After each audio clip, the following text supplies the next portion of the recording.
Underdog Daily with the Badge Bros. We are back, and we're going full hoops guys mode again. I know it's the off season, but we got to start talking a little double dribble here. I'm hearing murmurs in the streets that I should be maxing this contest according to Nez.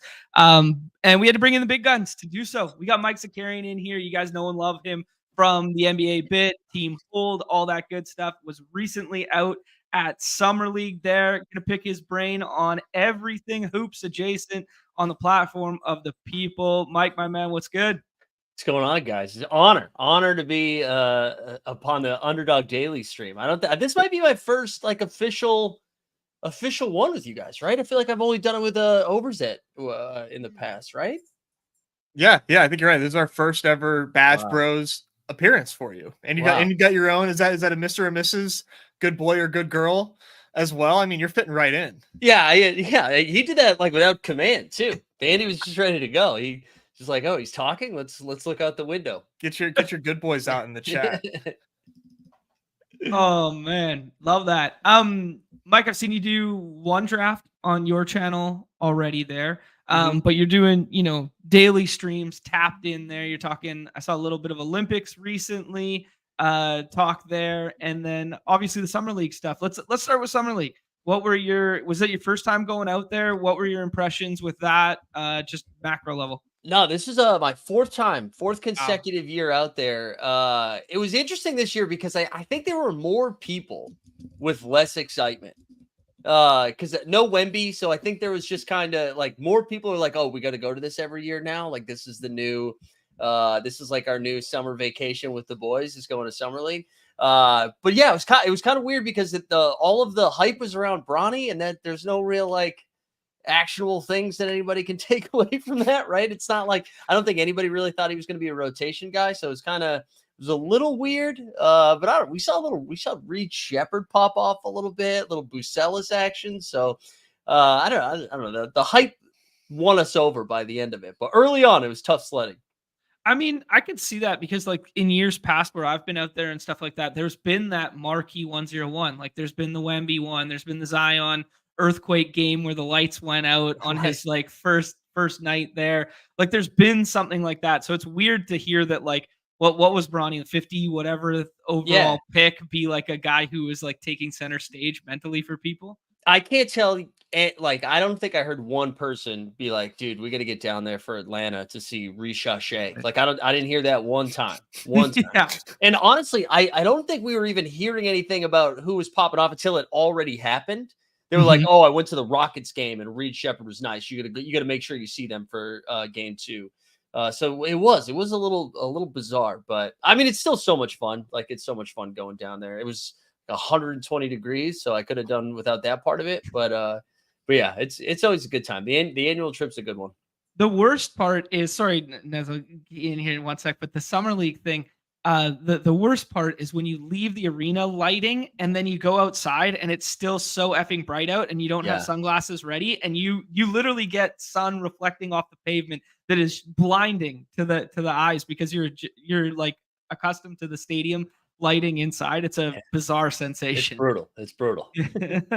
But for anyone who hasn't been out to Summer League, man, huge stamp of approval for me. That, and when they used to run the Pac-12 tournament down there in Vegas, they do the West tournament and the Pac-12 tournament there, where you can buy strip tickets, go in and just sit and bounce from gym to gym and watch basketball all day long. It's such a great experience for like a casual NBA fan, like just getting a little exposure to that. Yeah, it is such a good time. It is such a fun, and it's like relatively cheap. Like it really, right? It's like $60, get you in the door, and it's like games all day. So it's from 12 to or 1 p.m. to whenever. So I highly recommend doing it at least once. It's a good time.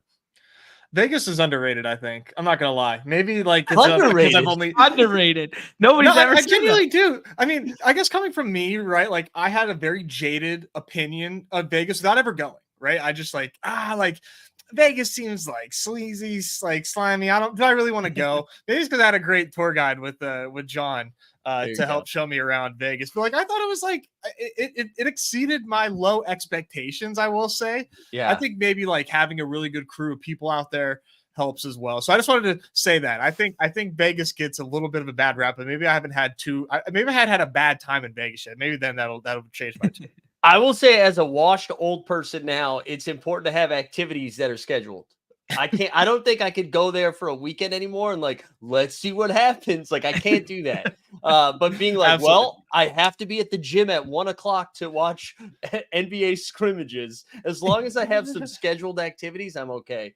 I don't think I could do it. I don't think I could do it like that. So speaking of summer league, you kind of mentioned Buzelis, right? This dude from the Bulls. If we can just kind of talk about summer league here quick. It seems like they might have like found like the redux of Lauri Markkanen here. Like what's up with this kid? Is he you think he's legit? I mean, he looks the part. I mean, I thought it was going to be like a fun pick 3 years from now. Like it sounded like the Bulls' plan was to bring him along pretty slowly. And I mean, he looks 5 years old. Like he looks so young and he's thin. And I didn't think it was going to make, I mean, I thought he was going to be good, but I really didn't think it was going to translate this quickly. And again, it is summer league. He's playing against dudes that are probably going to be playing in Europe for the most part. Mm-hmm. But the Bulls seem pretty keen on sucking this year. So I maybe he is going to be playing a full allotment of minutes. And I was pretty adamant that I wasn't going to be drafting him. And now I have bought the summer league hype and I'm ready for some sure. It's hard not to. But bringing up the draft thing, I was just going through and clicking rookies in the rankings here. I got the queue pulled up earlier, and he's got an ADP of 122. So I mean, you know, it's rotationary, not free, but like rotationary minutes available there with like DeRozan being out of town and that sort of thing. Is that the thought process with it? Wing being thin. What's the thought process just in general? Well, I also think I'd be surprised if Levine and Vooch are still on that team come like February. So if I'd be more excited about it if they told us like, hey, one of them is gone in December. Because I think once one goes, the other's going to go. I don't think they're going to try to win any games this year, really. And I mean, they do have decent guard play too, which I think is good for him. Like with Kobe White and Io's back, and who knows how many legs Lonzo has right now, but maybe. And Giddey, I mean, Giddey's probably going to get a shit ton of minutes. Oh, that's right. Yeah. And Giddey, I can't believe I forgot that. So, well, yeah, it's weird. Yeah, I mean, Giddey's ADP is so strange right now. I mean, I get it. I kind of had to talk myself into it and like kind of make it make sense. But I mean, if he's going to play like 30 plus minutes a night for Chicago, probably a worthy pick, right? I mean, he's top 60. It's crazy, but it makes sense, I guess. No, I mean, and he fills up the stats like he does. Like I think his worst games are going to be like 14, 9, and 9, you know? And if that's the case, like I feel like you got to be taking him there. Mm-hmm. Yeah, he's a tough one for me. We kind of went in like a niche direction. No. It's when the boys start talking ball. That's what happens, man. Let's just jump right into the platform. Let's talk about the contest, and then let's talk about some of these isolated player examples because I think it's really good. It's really good convo. But right before I jump over here, guys, the first couple tabs I have ready before we get to Underdog is I got to give some golf props to the community here. Our community showed out in a big way in the golf streets over the weekend. I mean, I was counting almost 100K in prizes amongst members of the Discord who are like active participants in those channels. Just truly incredible. But like, shout out to AMAC, Bound 33 there, and then Hot Sauce right below there. I mean, scooping the leaderboard from the Deposit Kingdom. Love to see that. And then our guy, the Sock Muffin, Best Ball, Noah took down one of the other contests there with a 10K there, besting JMac and JMac's ranks with his own ranks.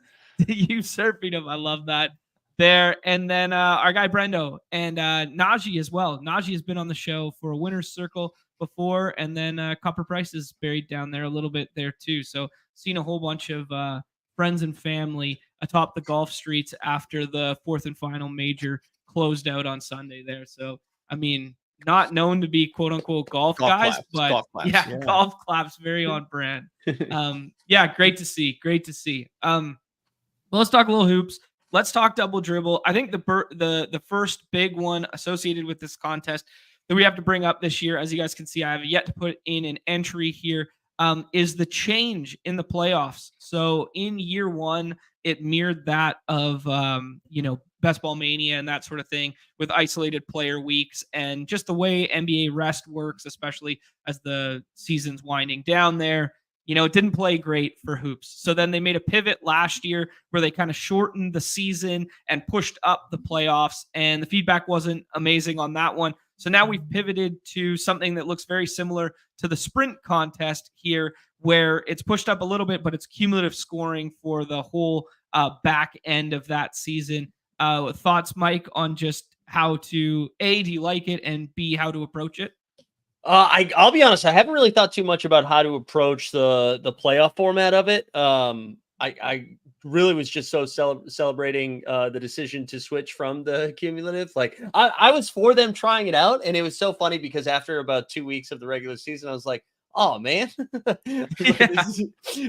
I was glad to see the pivot, and I'm excited for that a little bit more. I think something that's kind of interesting, because we've seen it now like 2 years in a row, there's really not a ton of tanking that happens. And with the like the jumble or the parodied nature of the standings lately, there's also not a lot of resting that happens as we head towards the finals either. So I almost wonder if that doesn't have to be brought into the calculus as much as it would have said like 3 years ago, right? Where you're like, oh, well, the Spurs are going to be shutting down half of their roster in March. I remember like a couple of years ago, I got smoked with that because the Thunder shut down SGA, and then Devin Booker got shut down for Phoenix. And I was like, oh man, but I don't know. I mean, I don't know how you guys feel about that, but I don't know if that's going to play as big of a part as it used to.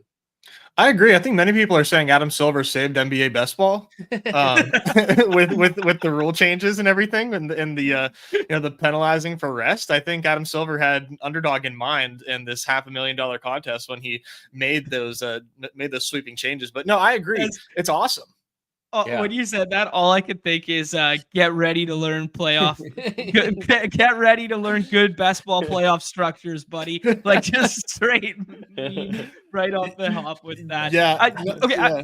I like your train of thought there, and I'd like to ask both of you guys, but Mike in particular. Do you guys think that the reason for this is the 65 games to qualify for all NBA and that sort of thing that was implemented last year, the in-season tournament, and the what was the last one I was going to say there? The play-in? The play-in. Sorry. Yeah, play-in. Expanded playoff, keeping, parity live longer in the season. Thank you. Yeah, I definitely think the play-in has a lot to do with it, just because more teams are in contention. And maybe last year is more of an anomaly too, because as I was just talking about the Summer League, I don't know how jacked people were for the 2024 draft. So maybe with guys like Cooper capture the flag, coming onto the scene, maybe we'll see a little bit more tanking. But I think it has more to do with like teams just being in contention longer. Like I think we'll know right away where it's like the blade. Like when we look at the back end of the West, you're going to see both LA teams, with one of them not having their first round pick. You're the Warriors with like the twilight of Steph's career. They're going to be in that 7 to 10 range. The Suns, who have already forfeited all of their picks, they're going to be in that 7 to 10 range. So I just think you're going to have the teams that could be like, oh, let's rip the Band-Aid off and just tank, aren't going to be able to because they don't have picks, or they have somebody like LeBron on their team. He's like, we're not going to be tanking in year 22. So yeah, no, I think the play-in has a lot to do with it. Okay. Yeah, no, I think that's a really sharp macro lay of the land that I just didn't even know about. So that's really good meta there, Mike, like just in general. I'd ask you guys a question, another macro one before we dive into the things. Just from a team landscape, biggest adjustments year over year, whether it be coaching, acquisition, stylistic, like play styles and stuff like that. Who do you think from last year's daily streets now pivoting into this season will be starkly different than what we're accustomed to? Oh, that's a good one. Are you asking for like specific players or team, or just on a team? I was thinking team. I was thinking team level. Mike mentioned it already, but I think the Bulls are going to be like very, very interesting for this format, I guess, just because like they are just not valued appropriately, in my opinion. They're probably going to suck, but like as far as like value, like when you're on the clock in these and you're getting past like the top 50 of what would be drafted in dailies, you're looking for minutes. And I think the most disproportionate minutes to ADP, if you were going to make that a metric, would probably be the Bulls, in my opinion. I mean, Io goes really late, and I think Io is going to play a lot if they do complete the teardown like they're talking about. Like Io and Kobe, I just think are too cheap for for the circumstances of the Bulls. You do have probably like the livest team to tank, in that same regard. But as far as like their values, they at least to me illustrate some really strong values right now. I like that one. I think I would stay in that same range too. I kind of think Charlotte might be a little bit more interesting than they have been in the past. And I think I'm excited about the new coach. Shout out Charles Lee, son of Boston. But with like if LaMelo stays healthy, they kind of have like an interesting team with LaMelo, Brandon Miller, Mark Williams, domestic abuser Miles Bridges, and then whoever like that fifth guy is going to be. I don't know why I'm blanking on who that will be. Yeah, there we go. But I think they could be. I think they're going to be playing a fast-paced style of basketball, and I think they're probably a little underpriced right now. LaMelo makes me the most nervous just because of the injury history, but he probably has a crazy high ceiling too. So I'm usually anti-Charlotte outside of Mark Williams, but I think I'm going to try to adjust that this year. Yeah, we both fell for that Mark Williams one in a big way last year. Directionally accurate. There. What do you guys think about? I mean, this is a lazy, boring one, but I just because it came across the timeline this morning with the Dinwiddie back to the Mavs there, and then kind of what they did with not as many resources as people thought they could, get to a finals last year with what they had on that roster, and then they managed to do so, and then they go out and add, corner shooter and Clay and add Dinwiddie for a little bit of bench role there in depth. Do you guys think that that's a team that we should be, kind of thinking a little bit more bullishly about based on last year's results? Yeah, I kind of think most of them are appropriately priced. I think I'm ready to die on Klay Thompson Island that he's still got it in him. Okay. Yeah, I know. I think I'm ready. I'm ready for it. I just think he's going to be wide open. I think he's going to be wide open. So I'm interested in Klay. I think the bigs are the most interesting too. Like I think everybody's very excited about Derek Lively, rightfully so. But I still think Daniel Gafford's going to be super useful in the regular season. And I know that Lively outperformed him in the playoffs, but it's a long season. I feel like Gafford is going to, for that range of big, right? When you're trying to get your second or third big, I kind of like that. Yeah, I'm with you, man. I'm not sure how many more minutes Lively will play over Gafford. Like, I think I see them like being very similar minutes wise. Obviously, one benefits from the other if either one, happens to miss games or whatever. But I like both at cost. Obviously, if Lively takes a leap, he's going to be really exciting and somebody that can, give you obviously a ton of blocks and boards as well. Just being a really efficient, use of his minutes would go a long way for sure. Chat clamoring for some Knicks chatter here with the Mikal Bridges, most loved and hated guy on our show ever, with projection darling there. But just in general, there Bobby Stats suggesting that kind of overrated in the double dribble, but just in general, like Mikal and OG there. What do you think Knicks level? I mean, they're going to win like 55 plus games, and I'm not interested in drafting any of them. I don't think Brunson's probably the only one that I'd be willing to click, but they're going to be awesome. But they have so many dudes that can go off night to night. I don't know. It doesn't make sense. I totally agree with the OG and Mikal. I mean, like Mikal's literally coming over to be like the third or fourth scorer on this team. So it doesn't really make sense to me to do it unless he really was sandbagging in Brooklyn last year. Yeah, which he could have been. But. Right. I mean, he loses so many shot attempts, and it's not like even getting up as many as he probably should have in Brooklyn. But like, how is he ever like? Where's his shots going to come from when you have Randall who's gonna get his, Brunson who is gonna get his? Dante's gonna shoot threes. Hart's not going to do much, but I mean. Offensively, it is going to be really like I will have like no Mikal Bridges if this ADP holds at 45. But I will have Randall, though. I will say, just because Wing is thin and Randall gets volume, from offensively, I am a little worried about the shoulder. But just because like Wing is just gets bad in a hurry, I do find myself taking Randall out of necessity, and I'll dabble in some Mitch Rob too, really Yes. late. Absolutely. Mark Williams light, baby. That's the same thing. Can't wait to get overweight on a guy that's going to play 18 games for me, but I'm 100% minutes in all of them. I know. I'm 100% going to do it. Yeah, 18 games and splitting the 24 with another big there every time. I love that, boys. I will ask you guys, macro wise here, the meta in the past has kind of always been the guard is the strength of the player pool. Wing always comes shallow, and then big is like if you don't get the upper echelon of that Wemby Joker at the front end of draft boards there, that it becomes a punt position, and most people are capping at 3 to 4 bigs. Is that macro kind of meta still holding true for you guys in drafts? Yeah, I think so. I think it is for me. I think the mid range is a little bit better than it's been in years past, or at least I'm approaching it maybe a little bit differently. Where before, if I wasn't getting one of like the top 5, my first center was going to be Mark Williams that I was drafting usually around pick 100 or 100, whatever it was at that point last season.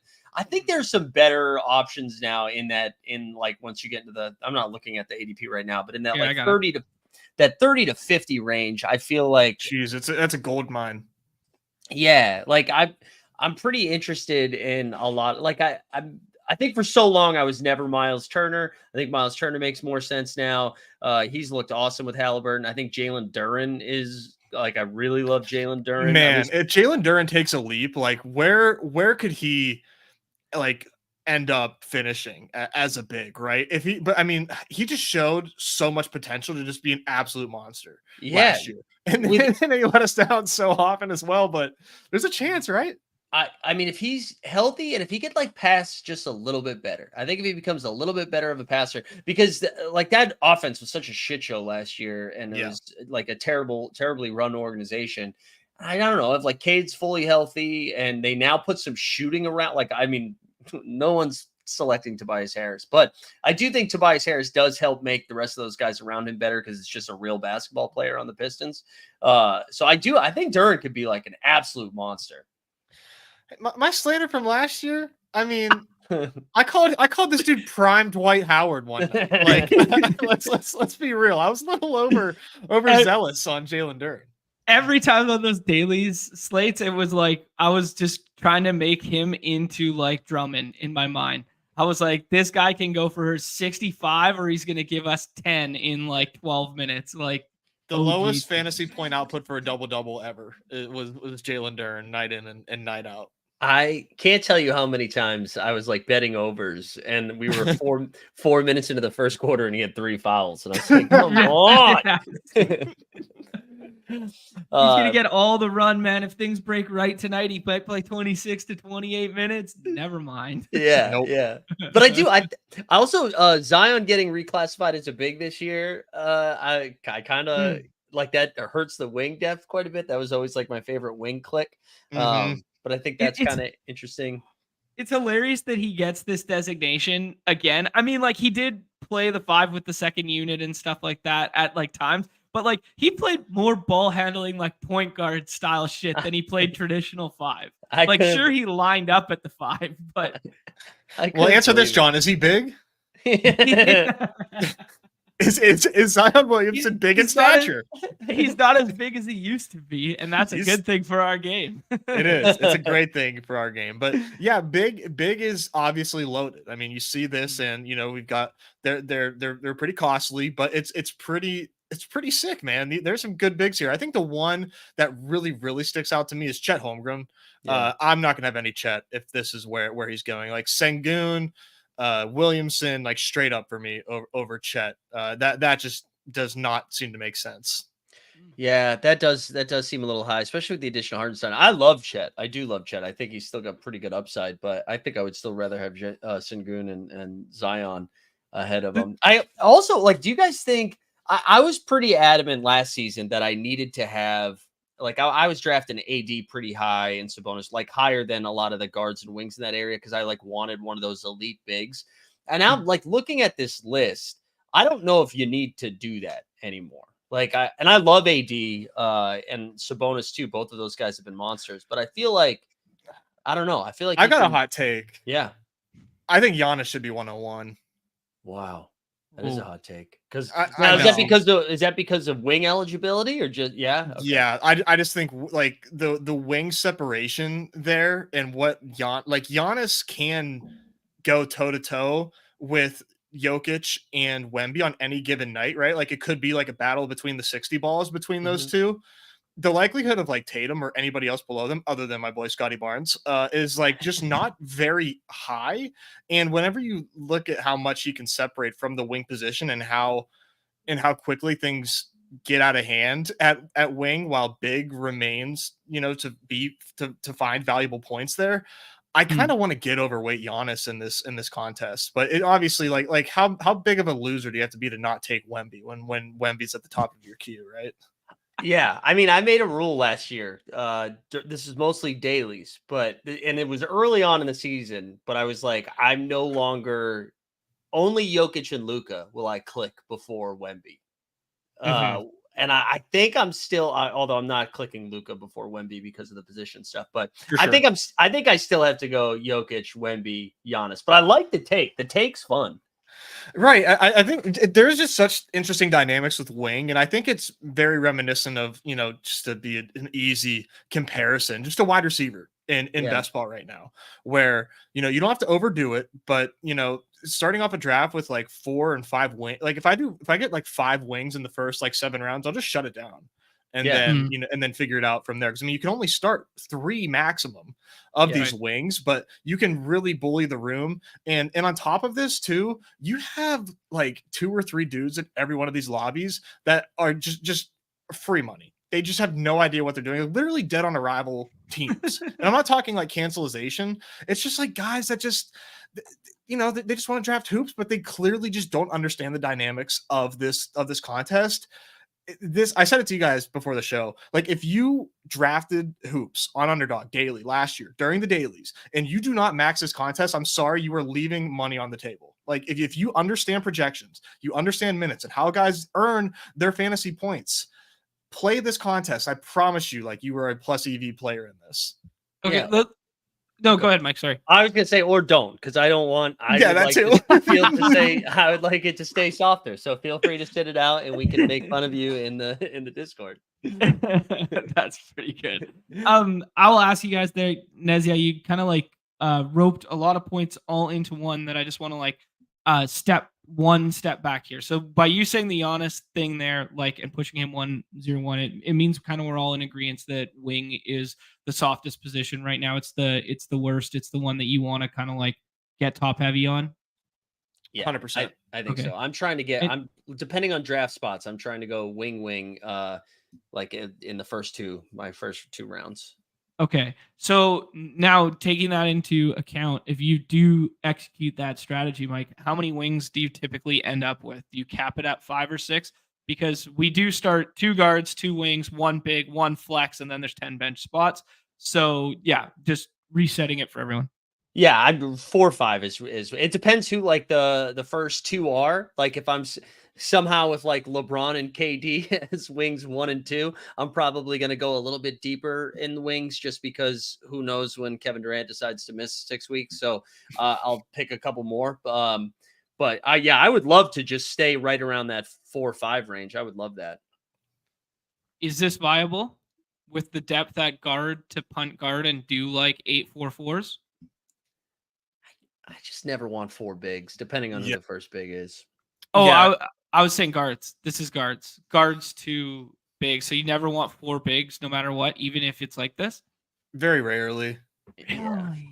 Yeah. I mean, you can only start 2, so that's 2 guaranteed zeros. And at that point, it's like what you're hoping for with that 4th big. I mean, I've done it, right? Like, I'm not saying I'll never do it, but it just like they're not my favorite teams. I'll tell you that much. Okay. Well, so what's favorite structure for everyone? Probably like 5 to like 9-5-2, maybe. Wow, 2 bigs, and you just go with like the upper echelon, like 1 guy with ADP in the at the top of the board, like first round kind of caliber, and then one from like that Sangoon tier of like ADP like 50 through 70?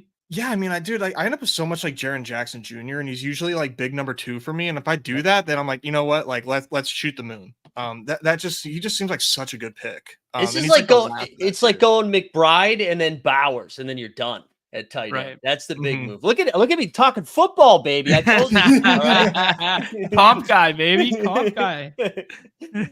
No, I agree with that though. I think if I'm getting a top tier big, I would love to get a second one that I feel pretty comfortable with, so that way I don't have to do a third one. But if my first big is like we were talking about earlier, if Jaren Jackson Jr. or Evan Mobley or somebody like that is my first one, I'm probably getting 3. Like I think if it's because my thought process with this is like if I'm drafting Jokic, Wemby, Embiid, AD, Sabonis is probably the cutoff. Those like top 5. If I'm drafting one of those, if I'm not using them every single week, this team's already fucked. Like that has to be the guy that's carrying me. So there's no need for me to grab like 3 or 4. I don't think you need to do that. I would rather take more shots at the guard position where I'm starting that team later. Like sometimes Jamal Murray would be my first guard or whatever. So I love that though. Yeah, I just want more shots in that range, and then just hope like, listen, I drafted Jokic first. I need him to get his 4,500 points or whatever. Right. Yeah. I think it's interesting because we've been doing so much football lately that like I think it's easier to like mask with like isolated spike weeks than in hoops, right? Like in hoops, if your stars aren't your stars, you're fucked, right? Right. Yeah. Cool. I think so. I think also like, I mean, you brought up Jamal Murray, so I just have to like talk about how he's like my most drafted player. It might be close to like 80%. I haven't done too many of these. I've done a handful, double digits, might be like 80% Jamal Murray right now. Yeah. I love Jalen Green. Jalen Green was super fun at the end of last season. Why is Jamal Murray going behind Jalen Green? I simply can't make sense of that. That Jamal Murray is like a Russell Westbrook, man. Aren't you worried? Russell Westbrook coming off the bench, they're gonna steal his role. Actually, speaking of Jamal Murray, aren't you worried? Aren't you guys worried about this Canadian national team? That's what I would pitch you boys. This is our Olympic run. So do you think then we should be fading Jamal Murray because he's gonna leave it all out on the court in Paris? Yeah, is that what you're saying? Like he's gonna get off to a slow start. My national pride. I don't want to go that narrative with this contest, but my national pride hopes so. It was funny. I forget what show I was doing recently, but somebody brought that up, being like, "Oh, we're gonna fade so and so. We're gonna fade LeBron. He's playing in the Olympics this year." And I was like, "Yeah, and so is every other good NBA player right now. Everybody's playing for that. Everybody's gonna be fucking tired." This is the World Baseball Classic narrative all over again, because we got that one in the baseball where it's like, oh, they're gonna be way more tired than normal spring training, and they actually ended up playing less games, just like slightly more intense, right? Yeah, it's funny. Oh, it's so good. I did a bunch of I just pulled over some of these rookies or whatever. We kind of talked a little bit about Summer League, and you highlighted a couple of them already here. I would just ask you, Mike, whom of this grouping is your favorite? Is someone popping for you that will be this could be obviously not Wemby level smash of last year where it was he was going 30 and now he's the 101 just because the talent metric isn't there. But is there someone on this list this year that, you could see falling into way bigger minutes and way bigger role than their ADP is suggesting and putting up production that, pushes them multiple rounds? I think Reese O'Shea is interesting. I do think he is interesting with Atlanta. I'm kind of I feel like I'm going to be taking some pretty hard stances on that team at some point, and I kind of want to get some of him, although he's getting drafted a little higher than I would like, but I think he's interesting. I saw in the chat, Bub Carrington, love Shout that out Pitt. Yeah, that's a great take. But the one that I don't know if he's going to roll into a ton of minutes, but I think the minutes that he gets are going to be pretty great. And Zach Edey with Memphis. And I just think he's going to slide pretty seamlessly into that Steven Adams, Jonas Valanciunas role with Ja Morant running a little pick and roll. And just easy rim run dunks, big old screens, maybe some dimes in there too. And we know he's going to get some quick boards. So I like the I like the Zach Edey take. But again, I don't know if he's going to play more than like 20 minutes a game. So I think I would only do that in we were talking about those 2 big drafts. I don't think I would take Edey in a 2 big draft. But if you're taking a couple more, I kind of like Edey. He feels like good for like one of those big drafts that Chip was alluding to in the chat there. Yeah. Where it's like you just take a ceiling shot on him there. Yeah. You can do like Edey and Zubac and like as part of like a 3 or 4 big build. And you know, hopefully those guys end up getting 28 minutes a game in the playoffs or in the fantasy playoffs, that is. And you know, you could have something there. Zubac circle back on one of the, actually I did see Nick shout out Zubac in the chat as well, to circle back on one of our previous conversations there. Memphis as a potential team that, you know, Nez and I got dunked all over when we were talking about it last year. What was that? The middle of last year, Nez, where we're like, just pay attention to Memphis because the following year, this roster, like they look like the worst team in the NBA right now, but this roster could fight for like 6th through 3rd in the West kind of thing. Yeah, I mean, to be fair, it was just Numi. It was just Numi. The chat was all over us, man. The chat was all over us. I got them top 4 this year. Top 4. I think they're going to host a playoff series.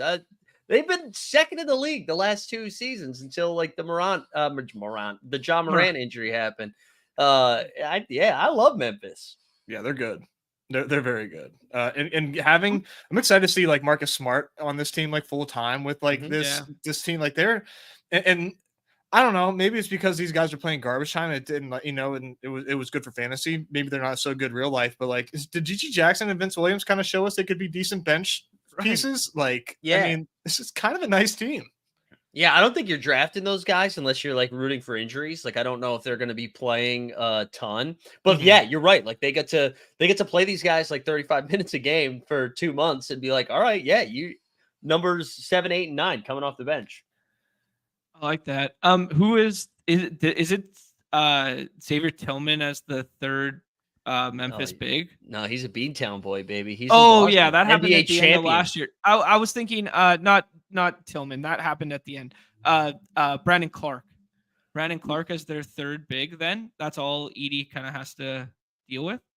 I think so. I think it's Triple J, Edey, and Clark, and I think they can play that a couple of different ways. Like I think Clark can also play some 4 on like certain rotations and have like alongside Edey. I wouldn't be stunned if they did stuff like that. Oh yeah, and Trey Jemison, baby. Yeah, Summer League standout. Oh really? Summer League standout. Well, no, he's just like I just bet on his overs today because I want to know what's wrong with me. You know what I'm saying? Hey, well, we don't have to unpack that. That's okay. Has Summer League started today yet? No, not yet. I think it's baby. Let's see. What did you have going here? Let's see. I shout out our guy DK DFS, baby. We had Trey over 11.5 points for Trey Jemison. Higher. Yeah, higher. Excuse me. Higher. Playing a game of skill over here. These are the season. These are it's just NBA season. It's just titled basketball, I think. As it should be. The Summer League ones. Basketball. John, you can't search for the sports in the sport. In this tab. There we go. Basketball. Oh, it's just baby. Basketball. Okay. Yeah, there's basketball and then there's OB ball. Yeah. Okay. For the Olympics. Okay, cool. So we get some Jemison, 18.5, I think it was. Oh, no, 11.5 points. Is this the basketball tournament? Do they have the TNT or TBT? 11.5. All right. Looks like I didn't get a steal because the number didn't move at all. And then Isaiah Stevens. I just ran a little 2-legger. Isaiah Stevens PRA was 18.5, and that one didn't move either. So that's too bad. Okay. We got to get a little BBM entry on this bad boy here. It's only 75. Okay, we got to get this up a little bit. We got to at least feel a little something. Yeah. We can't be doing pick'em entries here that don't result in at least 3 digits coming back to us. I mean, we need to feel it move there. Okay, there's the Zakarian stamp of approval for your Summer League sicko shit there. Trey Jemison was backup 5 for the Lakers last year that we played in the dailies? Question mark? Yeah. Yeah, I okay. don't think we'll see too much of him. I don't think we'll see too much of him. I just remember playing him, so Yes, down the I just stretch had he to was get my great. bearings. Yeah. Okay, I will ask you guys before we hop into draft here. I don't have an answer to this question because this will be my first draft of the season here, but I would be remiss if I did not ask your guys' favorite ADP value target on the board, just macro right now, who you think most mispriced. Maybe you already alluded to it, Nez, with the Jamal Murray, but so any other ones that come to mind, guys? Ooh, let me see. Let me do a quick scroll here. That's a good question. I wish I had that locked in. I do like DeAndre Ayton.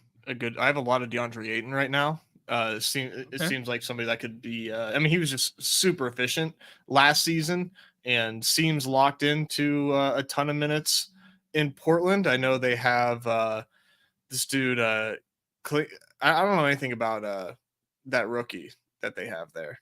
Klingon? Yeah. Is he going to push him for minutes? You think? I think so, only because I don't know what the hell they're gonna do. I don't know what the Right. like. They got to move one of those guys in Ayton and Robert Williams, and Robert Williams' contract is way friendlier to move off of it. So I like that call though. I like Ayton. Mhm. I And that Time Lord move just did not work out. No, Oh, it didn't. I'm like scrolling pretty far down. What about Anthony Simons in ooh, that same Yeah, I take a call? lot of him. you do not Yeah, say. yeah. Oh, there you go. Yeah, I like Anthony Simons. Simons in both in that same range. Devin Vassell. I'm gonna be way overweight on Vassell again this year because I That's just another really one. yeah I really like San Antonio. I think they're gonna be fun. And I Are you just worried think about Are you worried about the CP3 edition at all? Like, or do you think he plays like kind of like Warriors off the bench, 6-man, guiding these young lads, opposed to resetting old school Lob City pick and rolls with Wemby? I think he's actually going to play alongside him. I think he'll Okay. play at that 2 and just chuck. I think he's just going to chuck because that's what I mean. He wasn't supposed to be their ball handler. I don't think like long term. I don't think that's what they wanted. So I think this is. I just think he's going to get wide open shots. Mm. Okay, I respect that. Yeah. Yeah, I love the Anyone smell. anyone else that comes to mind there, Ness? Um, I did mention Jamal Murray. I just think relative to other guards that he's a great pick. In my opinion, Emmanuel Quickly is ADP 66. And that just does not seem correct. No. He's going to get drafted every daily, Yeah. and that's top 36. I know we've got positions here, but Quickly being picked 66 is just like mind numbing to me. And then as we scroll down, good. I was gonna say, especially because I think Nick tweets it out every time he takes them. So He does. He's doing his yeah, part. yeah. So that ADP is gonna be like top 15 in a couple weeks. Do you think this? I know our guy Winky, fellow UD content creator here, Winky Christ loves himself some Trey Murphy with the DeJounte Murray going there. Do you think Murphy did that kind of throw some cold water on that Murphy hype that we saw? I mean, I love Trey Murphy, but can Trey with that roster? Can Trey Murphy can he do anything more than what he did this past year? Yeah, I mean, it seems tough, right? It seems very tough. I guess is the thesis that Brandon Ingram is still is Brandon Ingram still gone now that Murray is there? Like, or why can't they just keep Brandon Ingram? I think they're gonna keep Brandon Ingram. I think they missed their window. I don't know who's out there being like, oh, you know what I would love to do next year? Give Brandon Ingram a max contract.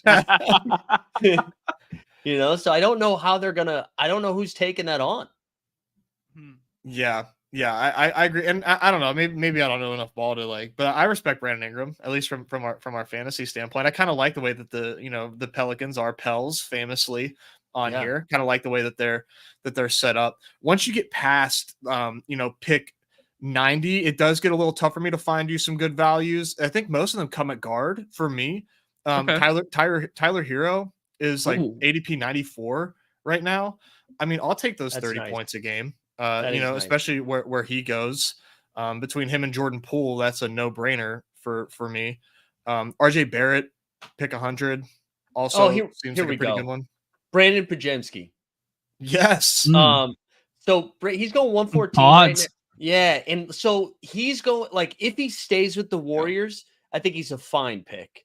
If he's that Lauri Markkanen trade somehow happens and he goes to Utah, he's gonna do like what Keontae George was doing at the end of the season. Like he's gonna be playing 35 minutes a game. He's gonna take all the shots that he wants. So I feel like he's a fine pick or an awesome pick. And so I kind of like the pod god late. You like him better if he gets moved, you're saying? Yeah. You think so? Okay. Because I feel like Golden State is just kind of punting a little bit. And if he does stay and he kind of stuffed the stat sheet, I was thinking that it was kind of good if he stayed, but that's I could see the alternative there. Yeah, I mean, I don't think it's bad. If he stays, I don't think the Lauri trade happens if he stays, and then it's just like Kuminga's there and Wiggins is there, and it's just like a lot of mouths to sort of feed. That might be a wrong take, by the way. Like I'm not married to it. I like him in general, but I think I would like him a little bit more if he got moved. But also contributes in all categories too. Yeah, he does. Well, yeah, I think he's nice. I got one more. Josh Hart. I like that. One more dumb one. That's not dumb, but it's okay because you took Giannis 101. I'm gonna throw a little love here for Tatum, who's going 9 right now. Yeah, and Porzingis is going to be out till, like they say, January. So let's say February, right? Yes. And so they're not going to play Al Horford 40 minutes a game. They're just not going to do that. I feel like Tatum is going to average like 13 boards. Yes. Right. Right. And so I like sneaky kind of want to, and especially with the wing depletion, like I kind of want to take him above Sabonis and AD. Yeah. And I honestly I don't know. Maybe I'm just shook from watching Embiid play in Paris right now, but I kind of want to slide him above Embiid too. Ooh, that's spicy. That's spicy. But I do agree. I think Tatum needs to be above those guys, like 100%. He's just so safe, and he has big time ceiling games as well. Like you said, he's going to average double digit boards, like almost certainly. So, given the way that wing just gets so gross, I think that makes a lot of sense. Yeah. You guys alluded to the Porzingis being out. Is he undraftable at this price tag, or do you think the ceiling represents enough that if you do like a 3 big build, you can use him as kind of like the anchor build, big and punt kind of deal? Tough. I feel like because all the guys Nez was listing in that 80 to 95 range of guards. Like I feel like I want all of those ahead of him. And I mean, I get like if you can survive until that playoff run, it would be nice getting Porzingis back. But even if he comes back in February, like how many minutes are they running him out there? Right. I can't envision myself clicking Porzingis. Yeah. In hindsight, it's so crazy that we got that Porzingis bet home, like the pick'em entry home in the finals there when he just went lights out in the first quarter. Nez, I was like, yo, he just always runs it up in the first quarter. They're gonna be targeting him. They're gonna go to him. It was in hindsight, it was like kind of fishy. Like he probably shouldn't have. He probably shouldn't have played it like any minutes. Well, absolutely not. I mean, I thought they were gonna be like, oh, he underwent a surgery. He'll probably miss October. And when they were like, he's out 6 to 8 months, I was like, how the fuck did he play? But Al Horford's going 182 though. Right. Yeah. Like I'm not saying you should be drafting 38-year-olds, but. Right. No, I was just about to ask you guys that because I was looking up Celts there, and Tillman doesn't even qualify as a big there. Like, is it going to be like Luke Cornett? Because we did see this rotation last year with the Celts where they just did like on the back-to-backs that like one big would play one game, one would sit the other and do that to protect Horford or whatever. If they do something similar this year, I mean, like, is it going to just be Cornett? It looks like they need another body at big there Cornett and the Portuguese god, Kita. Oh, okay. Mine's Kita is still there too, but I think they probably split minutes. So I don't know. Maybe it's. Oh, go ahead. No, I was gonna say maybe it's too gal brain for like a punt big build to be like anchoring to the fact that like Al Horford's going to sit out every back-to-back game. That gives us like 15 extra games where these guys are going to run 24 minutes or whatever. Like, but that's where my sick, twisted brain goes. You know what that probably is? It's our daily hoops drafting. That's exactly brain what it is. right there. Like Luke Cornett could give me 35 tonight.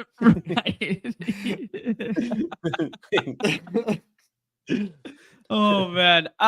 Okay, let's do one last one just because Pate is asking here as I hop in a draft here. Pate is asking for macro thoughts on the Rockets. I really liked how they ran the offense through Sengun like a lot last year comparative to I don't know. We got 8 more spots. Get in here, people.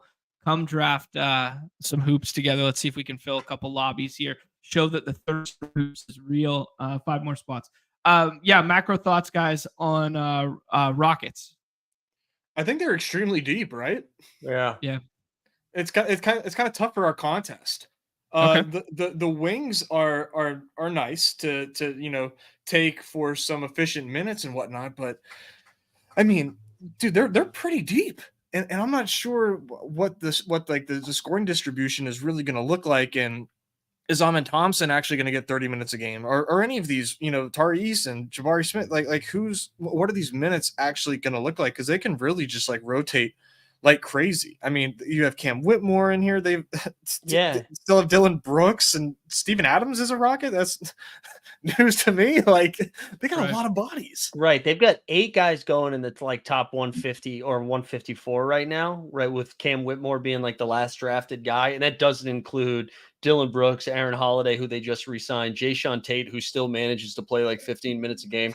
Like, I really don't know how they're going to handle it. And like, there was just weird talk about like, Jalen Green, I think, is like the only real like top pick that hasn't been extended yet. I know like Evan Mobley got his extension today. They were talking about moving off of him at times. They were talking about how they played better without Şengün down the stretch. Fred VanVleet is this is his last year, so I believe he's got a team option for next year. So like already, God, man, these contracts. I know. So like, does he get moved? So I don't really. And then they added Reed Shepherd, who like looked great. I don't know where his minutes are coming from. I really don't know. I think the wings that you were talking about are the Şengün, and the 2 wings are the 2 that stick out to me the most in Jabari and Amin Thompson, because Amin Thompson was a monster out there. I have a horrible comp. Like, this is terrible. They are the Houston Rockets. And I might throw up saying this. They are the Indiana Pacers with aura. Oh, wow. Indiana Pacers with aura. Yeah, but wait, hold on. You not flush this out. Yeah, I mean, I from a personnel level, I kind of understand your thought process with like Fred VanVleet being like a distributor in the same sense that Hallie is and stuff. But the problem with the Rockets is like they used to play with tempo, and I don't think the pace is there anymore because they played so slow last year with running through Şengün opposed to like run and gun. Sure, but it's from the idea that they're deep and they've got aura, John. The aura. I forgot the aura part. The Pacers are auraless, and the Rockets are just like overflowing with aura. Listen, I'm a big yes and guy. I grew up in the improv community. This is tough for me, man. This is tough. Yes, and you guys need to get on TikTok more. I guess I don't know what to tell you, man. We're trying to get the Zoomer audience. They've got this MMG best ball league now, and in the lobbies. I'm trying to get the Zoomers in on the. I've entered that a handful of times without knowing what the fuck that is. It's always the best whenever older people on Twitter use the word aura. Like, who has the most aura in baseball? Like, stop. Yeah, I don't even know what it means. Like, I've never even heard the phrase. I mean, before. Context clues. It's just like swag. Who's got the juice? Yeah. Okay. There's just a new word for it. But now, but it's gone. We've jumped the shark on using the word aura. As soon as verified Twitter accounts start talking about aura and ranking aura and calling out aura, it's awful. I'll tell you who's got aura. Do we want to do the Sabonis big thing? Do you guys like the wings? What do you guys like here? I think this is hard not to do Sabonis. Yeah. Yeah. Okay. I was I going to think say so. who's got aura is Anthony Edwards, demanding that he is the #1 option on the USA basketball team, and he is a phenomenal actor. People lose sight of how that adjusts the rank and the models after glowing on the silver screen last year. I agree. Ant-Man has that energy. And I mean, if we play Ant-Man, like you immediately feel better about your team. You're like, oh, good. I picked the vibe guy. Instead, we picked Sabonis, vibeless. Right. Right. And we lose my king, Scotty Barnes. That would have honestly probably have been my other choice of just leave. Is there any merit in doing a stack thing with Fox? Is there I mean, they don't really positively correlate that well other than on a team level. Ja here. I refuse to take Hallie. Who do you guys like? I would go Ja or Siakam, which sounds crazy, but that's what I would do here. Yeah, Ja or Siakam. All right, let's do Ja because it's more fun. Okay. Different type of aura with Ja. A dangerous aura, a fearful aura. Yeah. This is gonna be tough. I mean, this will be fun actually. We've been talking about how much like wings are weak and matter, and now we're gonna put ourselves slightly behind the 8 ball here. Not a dead team by any means, but this will be a fun hole to dig out of. No, I was going to ask you guys, when you guys start this way and you see this start right now, where does your mind go roster construction wise? Is like we're going to have 5 guards on this team and we're going to have 2 bigs? I'm spending the next 15 picks trying to talk myself into Kawhi Leonard's health. Right, yeah. I'm like, he played a lot of games last year. It's good. That was so cool. Kawhi Leonard health narrative in hoops is to Nick Chubb's health one in football, where it's like, yeah, man, I only need 2 running backs early because I'm going to take Nick Chubb as my 3rd, and that's basically a 1st round pick anyways. Like that's the same narrative with Kawhi here. Yeah, I think we should not cry because it's over. We should smile because the 2023 Kawhi season happened. I mean, that was pretty awesome. We had a nice little Iron Man stretch from Kawhi, playing back-to-backs, putting up good numbers. I mean, I am very much worried that ship has absolutely sailed. And he gave it one shot and said, like, fuck this. I'm back to not playing basketball anymore.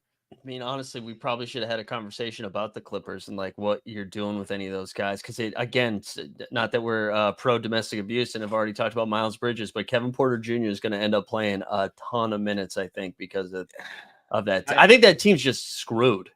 I know. Nick Pam asked me like 20 times to not talk about the Clippers on the show because he thinks that they're such a good value. Doesn't want me to mush it, but yeah, the Clippers are a ridiculous value. I think even James Harden right now, taking James Harden outside of the 3rd round, I think is just nuts. To me, I think he should be up there.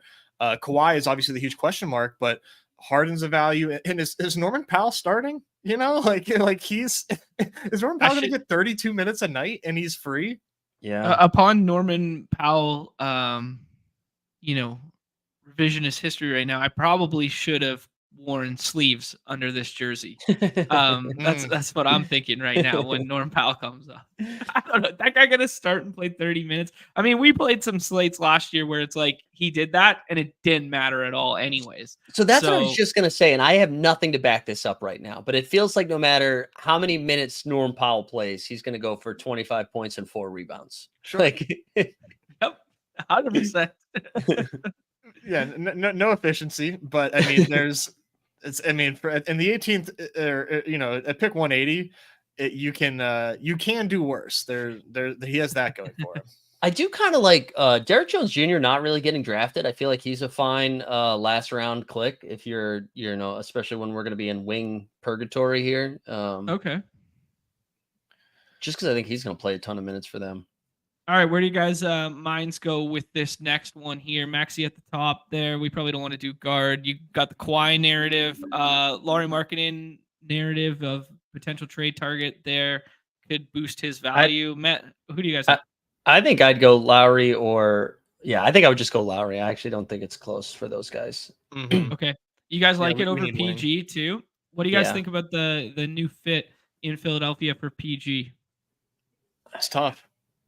Yeah. What do you think, Mike? I mean, it makes a ton of sense on paper. I think I'm just punting the Sixers, guys. I think I'm just out on everybody not named Tyrese Maxey this year. Yeah. For the same conversation we had with Kawhi, is Paul George all of a sudden really healthy and plays 70 games a year? Is that what he does now? Because he never really did that before, right? Mm-hmm. Right. So, and it's just weird, like in a vacuum, like on a daily slate, right? The Sixers are on the slate. Who's getting drafted first, Paul George or Maxey? And I know we got positions here, so it makes a difference. But who's getting drafted first in those drafts, and where do they get drafted? Because they probably go late, right? I mean, there's only so much ball to be shared. Okay, this is tough because we have Harden, who we've been talking about. Cade is going to be awesome, and I love Jalen Johnson. Jalen Johnson, that's how we bring the aura back, baby. Yeah. Fuck yeah. How is he not going to smash this season? Dude, the Tyrese Maxey of this year. I don't know if it's that's spite. I like that. Okay. Because I don't know if it's a categories league thingy versus us playing best ball and that sort of thing. But I was looking at some of those high stakes league boards from Vegas during summer league there from I guess NFC does them. Anyways, I just saw a couple of draft boards coming through, and Jalen Johnson was going in the second round. Yeah. Categories. I can't say in categories leagues. Like, let's just No, I don't know. That's why I'm asking. No, I'm just saying it out loud. I think cats have a lot to do with it, but I mean, I didn't want to be the one to say it, but now that I know Mike kind of might agree with me here, are you Jalen Johnson over Paul George? It sounds like yes. Yeah. I was ready to say it, and then what I wanted to do is I wanted to make sure we got Lowry and Jalen Johnson. So I didn't want to say it yet. That's why I was like, let's just say Lowry. Great stream etiquette there. Yeah. And holding your cards close to the vest. The big ass shotgun, baby. Jalen Johnson, man, whenever one of Trey or DeJounte were out, just always just like took on so much volume for the Hawks, and it just seems like they are just going to let him cook as a second option all year long. I think they're going to lose a ton of games, like 145 to 130, and so fun. I do. I think he's going to be great. I really want them to just sack up and say they're going to start on Yeko Kongwu. Like, I would love for that to happen. Yes, just be fast and fun as hell. Yeah, I think so. I'm a little nervous that like it's already built, like his ceiling is already built into where he's getting drafted, and I'm like, maybe we're reaching a little bit because we only saw him really have like a 3-week run where he looked like this, and then he got hurt. But he just does everything. Like he'll have like a weird 3-block game here and there. Like I love Jalen Johnson. Man, this roster is hilarious. Like, I didn't know Bruno was on it. I didn't know Larry Nance was now on it. Like Dyson Daniels coming over as well. Like this roster is hilarious. I did see Nick say it in the chat earlier though that like, taking Boyan would, I don't know, that feels like a good click there at 127 right now with the vacated, handling role of Murray. Yeah, I like Bogey. I wonder if they just have him run the second unit. Like, I'm curious if they start him or if they start Dyson Daniels instead next to Trey to provide some sort of defense. Also, like, if anybody got traded this year, would it be Bogdan Bogdanovic on that team? Yeah, he seems very movable, right? Doesn't he seem just like super liquid, and anybody could take him up? Yeah, I think so. I said Boyan instead of Bogdan, didn't I? I do that. You did. It's okay. You have a quota, John. You hit it. Yeah, early. I did hit it here early. Is the moving Trey off the table now that they got out of the DeJounte one instead? So they don't have their pick, right? Right. I can't imagine they give up Trey this season without the pick. No. Because then it's that DeJounte trade with the Spurs is going to look so bad. Yeah. So I feel like, I feel like they hold on to him. Yeah, I think they feel, the Hawks to Atlanta, they're just like too much pride, I think, to move off of Trey. We're back up here, guys. Denny Avdia getting a little role in Portland there. Cam Thomas with the absence of Mikal. Fred VanVleet's at the top. Who do you guys like? I mean, this is tough. These aren't a lot of guys that I take a ton, but I love Quickly. And J-Dub, I think, is decent too. That's right. Those are my two favorites in this range. Okay. You guys know I'm always going to side with the Quickly side of that. Yeah. This year's Emmanuel Quickly. Yeah, this year's IQ is in fact IQ, just like every single slate's IQ. Yeah. No, I like that. The Raptors seem pretty set on not tanking. So Emmanuel Quickly seems safe to play his 30+ minutes a game. You can talk me. Sorry, go ahead. No. Your point's going to be way more important than mine. No, I was going to say you can talk me into Kuminga and that like this has to work for Golden State. Man, I know. You know what? I would be on Kuminga, but there was like that 2-week stretch where he should have been the guy and wasn't the guy, and now I'm just like, you are never the guy at this point because I trusted you to be the guy, and you simply weren't. I'd probably, if we were trying to grab another wing here, though, I do think I like. I'd probably go Denny, Jabari, Michael Porter Jr. I was gonna say, I think I am in that range too. Yeah. And I think Denny is probably the safest. He's probably going to play a ton of minutes. I could see him giving us like 30 daily points a game. And then Michael Porter, they're just like nothing can happen that makes Michael Porter a guy you need. Like he can absolutely contribute and get you to the playoffs. I don't know what scenario takes place in Denver where like Michael Porter Jr. is like giving you 40 fantasy points a night. Right. No, you're right. I mean, he's full-fledged like playoff contest guy, like stacking tack on.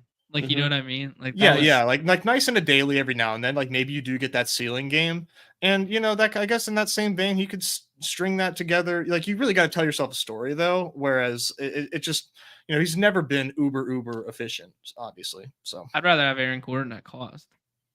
I think that's where does Aaron Gordon go comparatively? 78. So yeah, he's cheaper. Yeah. I was going to say that this one jumps off the page to me. I know that the ambiguity with how Memphis will run a rotation with like adding basically everyone healthy back together. But like, man, Desmond Bane is a dude that just cooked like so many slates for us. I know it's all going to be handling and usage, whatnot. It's just interesting to see his name in the 6th round.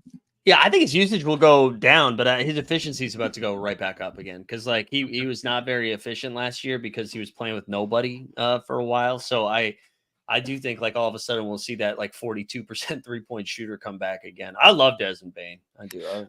I know he needs to be a guard, but man, if he just could have flipped him green just for the sake of beefing up the player pool, that would have been great. Because I think he's definitely represents an undervalued player who everyone is just like clinging to last year, and like you said, that was like fake. Like those there's no they were playing for nothing whenever he came back. And he was getting like triple cover. It was because who else?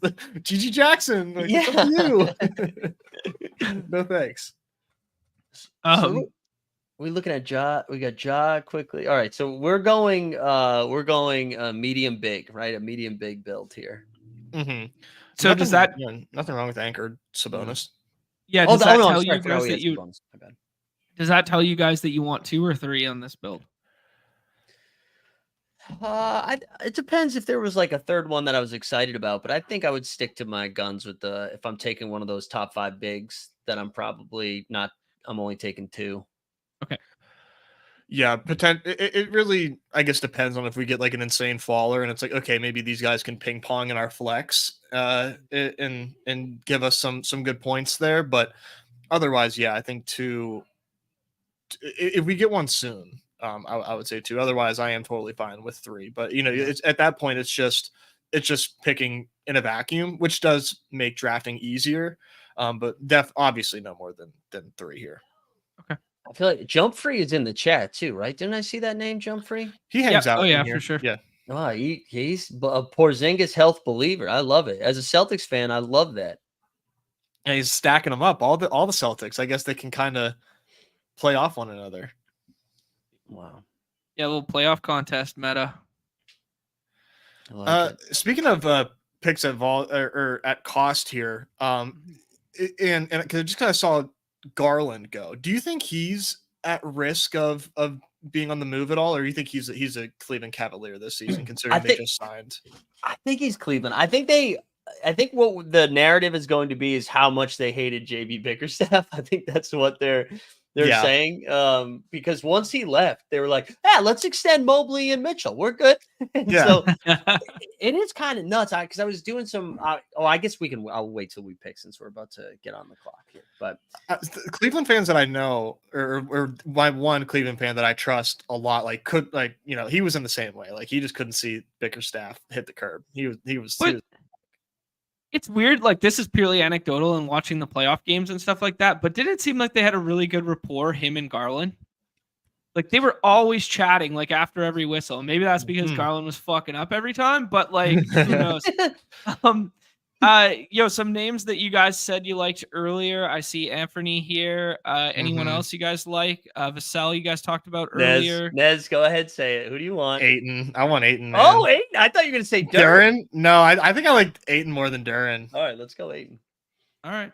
I took Duren earlier today as my first big, so he was fresh on the mind. Yeah, I was sorry, my mic cut out too, but what I was going to say about Cleveland, I like that they won 47 games, I think, last year and had like a year from hell. So I am I'm like, maybe they were better than we were giving them credit for. And now if they're all healthy and they seem happier and Bickerstaff's gone, it is kind of nuts though that he got fired.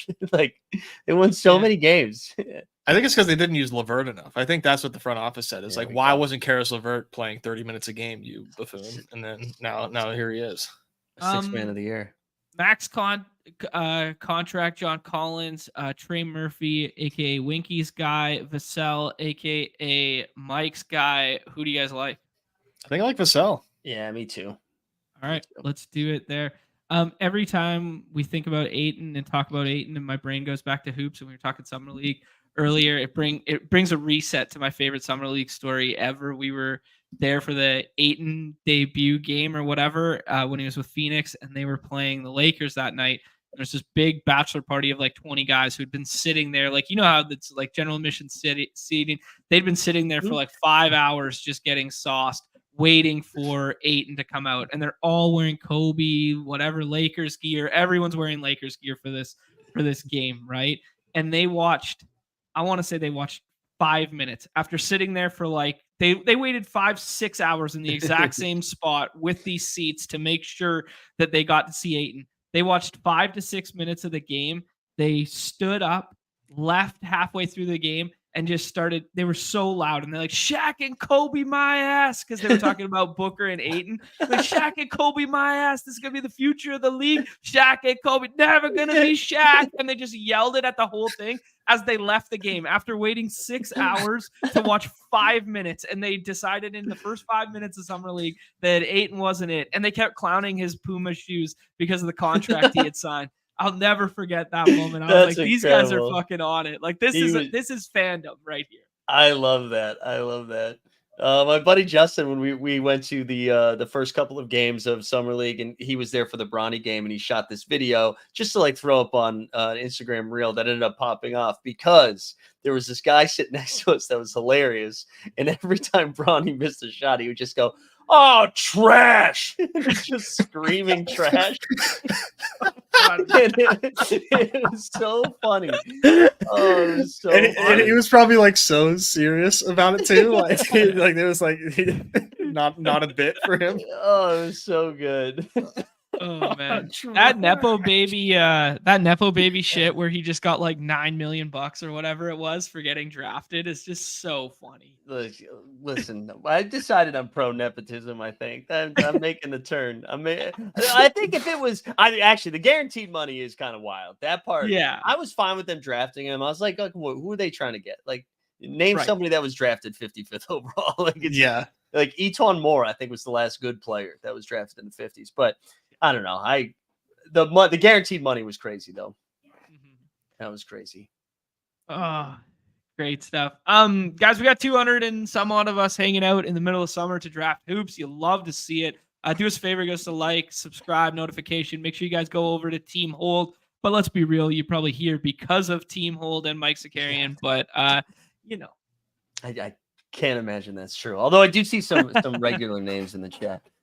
Absolutely. Yeah. I mean, just looking at this draft board here, like We got the 50K champ himself in the building from the golf streets in AMAC there. B Smurf hanging out, FF Child paid. Nick's in here. Billy's in here. I saw Mike in the chat. Mike's drafting from the 101. And then you got Chip. You got Jump Free. I mean, we know everybody hanging out in this one. There we go. Yeah, Sweeney too. Yeah, everybody. This is friends and family. I was looking at Mike's draft board. I say Keegan Murray. What do you guys think about like the Kings in general? I know we took Sabonis, but like, because they play this like such a fast pace, like high octane offense, and then they added DeMar DeRozan, right? Which I kind of like. Like I like that DeRozan went there. I'm just curious. Do you think DeRozan plays faster? Do you think this ends up being like ball stopper? Like to me, it kind of like makes it it made it less fun just because I was like, oh, I know I knew the Kings, how they were currently set up, and I knew how to value them. Now I really don't know how to value anybody outside of Sabonis on the Kings. And it was a bummer. I was really looking forward to like a Keegan Murray, being more involved, and I don't know how that happens now with DeRozan there. And then where does DeRozan go? Like I always think about Daily Brain. Like where are these guys going and out of the 36 now? The Keegan Murray pick feels the exact same as Trey Murphy now, does it not? Like it's just like 3 and D. Yeah, I was going to say it's similar to Michael Porter Jr., where I feel like that's like he's just. I mean, he'll probably get wide open threes. Like he's probably going to get some really good looks now that some attention is going to go to DeRozan instead of Harrison Barnes. Like that has to open it up a little bit. But yeah, I was with you because I was like really excited to click Keegan Murray, and then DeRozan got there, and I was like, I got to rethink this a little bit. Yeah, not fun to have to readjust priors. Yeah. Bradley Beal here seems kind of nuts. I don't know. Is he going to be healthy? I guess is the question. Otherwise, I mean, he's like by far the best pick on the board, I think. Yeah. Yeah, I like Bradley Beal. Bradley Beal, or I still will ride or die for Jeremy Sohan, and Keontae George are probably like my 3 faves in that. Big fan of Keontae as well. Yeah. But let's take Beal because it's the first name, and I do kind of agree with you that like his name being here seems weird. But the Sohan one, I mean, he's just got the ugliest free throw motion in the history of basketball, does he not? Yeah. Oh yeah, it's gross. Yeah, it's kind of nice. You never the one arm. Try it. You need to try it. I think it'll it'll blow your mind how actually not hard it is to do a one-handed free throw. I'm glad that he has the the ability to swallow his pride and shoot like that. I think it's a plus. Elite confidence. I'm looking at the wings though. Like it does get kind of gross here in a little bit, right? Like do we go Bucelis? I see Bucelis down there a little bit. Okay. It does seem more fun. Does it not seem more fun? It does feel more like shoot the Mooney, does it not? This is a nice playoff play. We're in the sprint. We made the playoffs, and now Matas is getting like big time run. People were slipping. They weren't drafting him enough in dailies. Somebody's shipping one with him in the 6th. And we got him. We got him on our team for the playoffs. And I like That's this too because shit I needed. At this point of the season, when he's cooking, Denny's probably done playing. So he's taking Denny's spot because Portland, everybody's going to have a lingering hamstring injury come late February. That's true. This Q tags are going 2.0. Yeah. Q tags are going to kill us. Speaking of Brogdon, he got a huge ADP bump because we had a malicious actor yesterday, and he was taking Brogdon was one of his favorite clicks at pick 110. So, and the thing that's crazy is I don't know. It's going to take a lot for the Brogdon to get recorrected because that's like a name that people recognize, and it will get auto drafted, but. The JJ Redick should lose his ADP very soon. Yeah, this JJ Redick one was part of the malicious acting. But what was so weird is why would you start your first 2 picks legit and then what was going through dude's head? You know what I mean? Why is Jared Dudley a clickable name? Why is it in the player pool? Even JJ Redick. Why? Yeah, he's a coach. In my mind, Dudley's been out of the league for so many years. Oh man, that's actually It's actually a pretty hilarious notion. If JJ just called his own number one night, they're down bodies here, down bodies. We need a quick 10 day. That would look like Max is nice coming in to summon for the Lakers. Player coach Reggie Dunlop. Oh man. I saw a great, I think it was like a 2K clip or something where they're like drawing up the last second play for the Lakers, and then JJ Redick, some guy in a suit, just like catches a ball and knocks down a In a three at the buzzer. Yeah. 2K mods are great. I mean, who else you want hitting the jumper late like that when you drop a play on that roster? Give me Well, Bronny James. Maybe it's the other guy he was drafting last night, Christian Wood. Maybe he wants the JJ Redick to Wood connection. There you go. That's what he wanted. I wanted Kristen Wood to be a guy so bad. It took me 2 extra years to figure out that he wasn't. We had NBA teams letting us know he wasn't a guy, yet we kept clicking. Yep, we tried. What do you think about Naz Reid just went off the board? That seems like very rich, right? I mean, love Naz Reid, but is that not? I mean, I guess he does have strong contingent upside, but that's probably rich, right? If nothing changes, 20 minutes of Naz Reid a game. Yeah, I get right, because I'm trying to think of what are the other. Let me look at the ranks here. Like, what are the other bigs in that range of the like that? Because I do think it's kind. Oh, go ahead. Yeah, that's true. No, you're right. You're right. I mean, it's not a whole lot going on here in the yellow. Yeah, because I mean, I do like Gafford still, and Zubac, I think, but he was already off the board, right? Zubac off the board. No, he's still there. He's still there. I do like Zubac because, again, I think he's going to be, I can't believe I'm saying this, outside of Harden, probably one of the more reliable Clippers this year. Yeah. Because I couldn't tell you who their backup big is. Is it not Plumlee anymore? Plumlee went to the Suns. Oh, wow. Yeah, so I don't know who it was, but. Oh, who was that? We played him a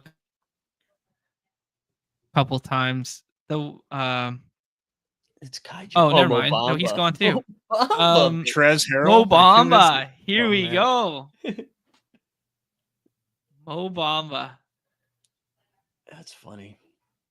Is Jonathan Isaac gone yet? Can we take him yet? He actually does have a pretty strong ADP in these. Does he? Where Jonathan Isaac stands.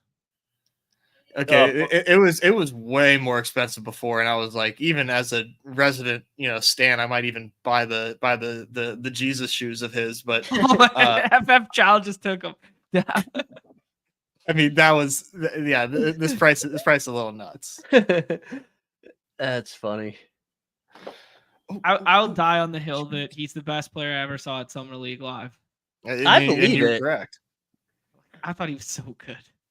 All right, who you guys like? Cam Johnson, Kelly Oubre feels like a bad click, right? Mm-hmm. To me, Tari Eason, Tari or Cam, I think is interesting. Yeah. I almost just want Cam Johnson to get traded, and I'd be even more excited. But yeah, that's what I'm saying. Man, the wing fall off is nuts. Yeah, this is like I like borderline Which one do you guys like? Let's start with Cam. Do the ADP thing. Okay. I'm looking at another name here. Like, is it too crazy to wishcast like a post hype breakout of everybody's favorite big Walker Kessler last year? Oh man, do you think they're gonna play him? I can't figure out what they're doing with him. They have the worst rotations in basketball. Like they're so unpredictable what they would do night to night, and their starting lineup had no continuity, and it wasn't even like a derivative of injuries. It was just like they wanted to go like 11 and 12 deep, and I don't know, and nothing made sense that they did last year, but it's like pure analytics, bro, right? Yeah. I mean, I know the chat's saying they're going to trade him. I mean, if they trade him, maybe I would like him because we could project how many minutes he'd play, but we are done at big, are we not? I think so. Is Sabonis and Ayton. Okay. Any other names jumping out to you guys? Jesus Christ. I guess like Toppin or Suggs. Yeah. I don't. Yeah. It's really. What about Benny Math? Is Benny Math going to be back at a reasonable time? Probably not. You could slide Benny Math up if you want, if you're a Benny Math truther, or Suggs it is. We got Suggs there instead. I can't remember. I was actually thinking you talked about Cole Anthony earlier, and maybe it's bad to pair like Orlando guards together, but I was thinking of him as like what do we got pick, right now for our audio listeners? John? Oh, for the audio listeners, of which there are dozens. We got ourselves a 5-5-2 right now. Morant, Quickly, Vassell, Beal, Suggs. Marketing, the big ass shotgun. Jalen Johnson, Denny Avdia. How do you say this guy's name? Matisse Buzelis? Yeah, I think you got it. Matas Buzelis. All right. Rookie. That's our infusion of rookie depth for the playoff run there. Cam Johnson, Sabonis, Ayton.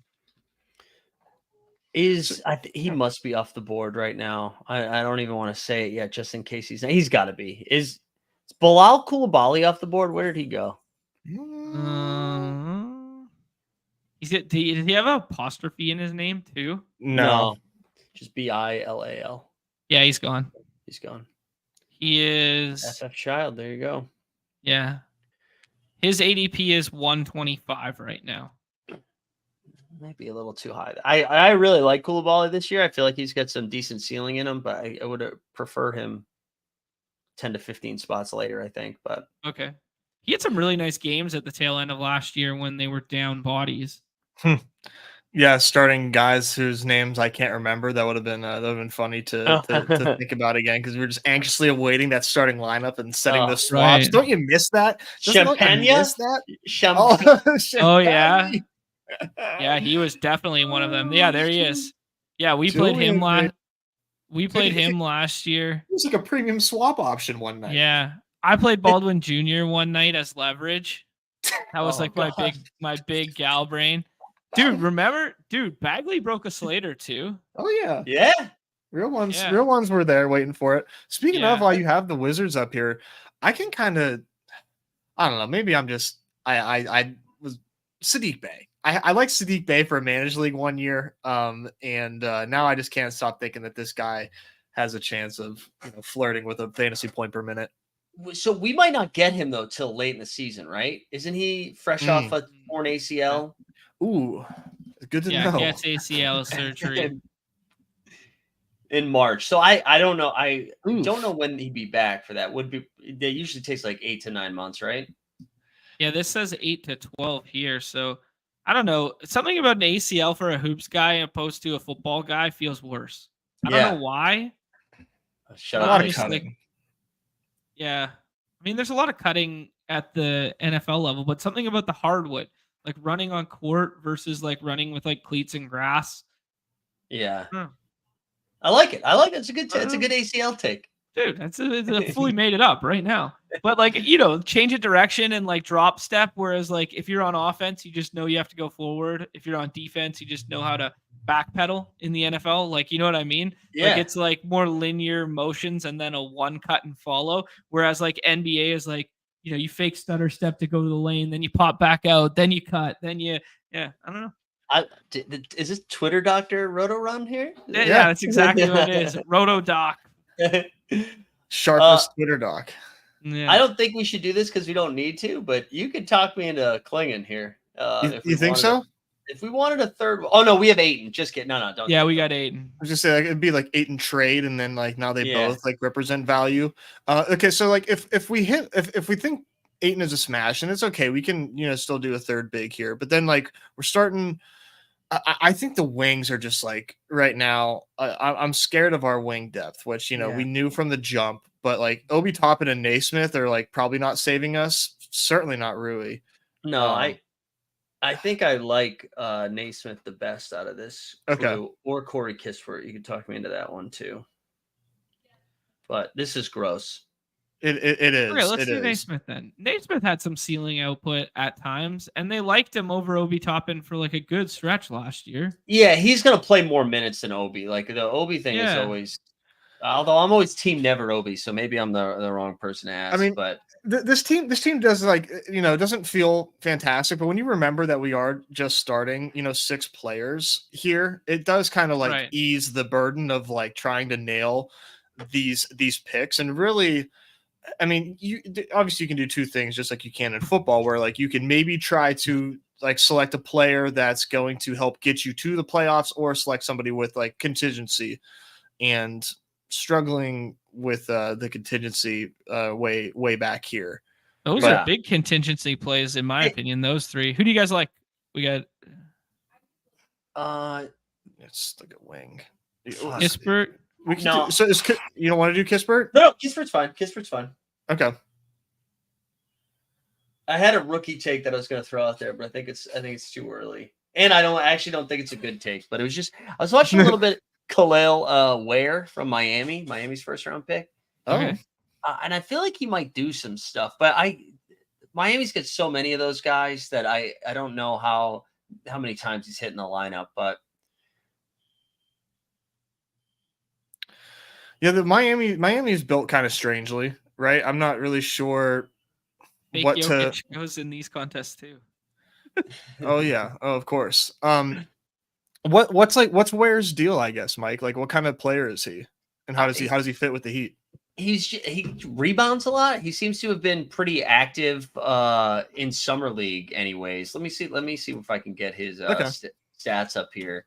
But he was just pretty active. So let's see. He's got.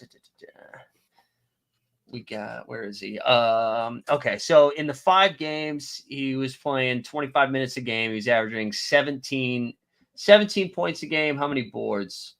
17 and 8 in that stretch. In summer league? Yeah. Oh. In the 5 They've got him games. as a wing, and he might actually be a center. He's 7 feet tall. I did not know he's 7 feet tall. Yes, in ESPN 7 feet, so maybe it's more like 6'9". Yeah. So it might be like a late dart throw, but I could see, I don't know. And does Miami get weird in the closer to the trade deadline? They seem to always be in conversations, and maybe that, I don't know, maybe they decide this isn't the year, they're not going to re-sign Jimmy, and then all of a sudden Ware's playing 30 minutes a game. And the back end of these draft boards here, I just see bigs that I'm really comfortable clicking right now, and I don't see a ton of other ones. I kind of like what Nick's done here with he's got this anchor Embiid pick, and then he just punted big all the way till here, and then he takes Zubac and Capella, both at a little bit of discounts, who are pretty safe backup bigs comparative to us speculating on potential wings, Yeah, I like that. Also, the FF Child just took Taylor Hendricks in this last round. That's another guy I really like. I was actually just working on a video on him. Oh, nice. Yeah, I like. He was dominant in summer league. He had a couple of moments in the end of last season, but I think he's fine if Lowry doesn't get moved. But if Lowry does get moved, it's the 2-man game of Keontae and Taylor Hendricks, baby. Get ready. What about Keontae? You said Sexton? Mike, where does he come into play? I guess. I mean, is he allowed to play this year? Him and Clarkson. What happened? Are they I thought they were going to be on new teams. I can't figure out what they're doing.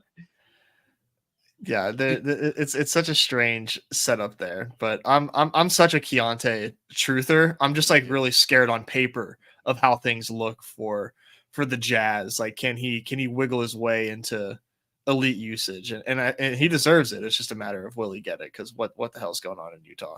Utah is going to move mountains to draft Cooper Flagg. They need to bring that white man to Utah. They are going to do whatever they can, so don't you worry about it. Keontae George will be playing 30 minutes a game. They'll build the statue before he plays a game. That's right. Oh, there goes Ware. Great pick, FF Child. Never heard of this dude in my life. Hey, ready? Here, I'll throw another one up as we're about. How about look at Terrence Shannon?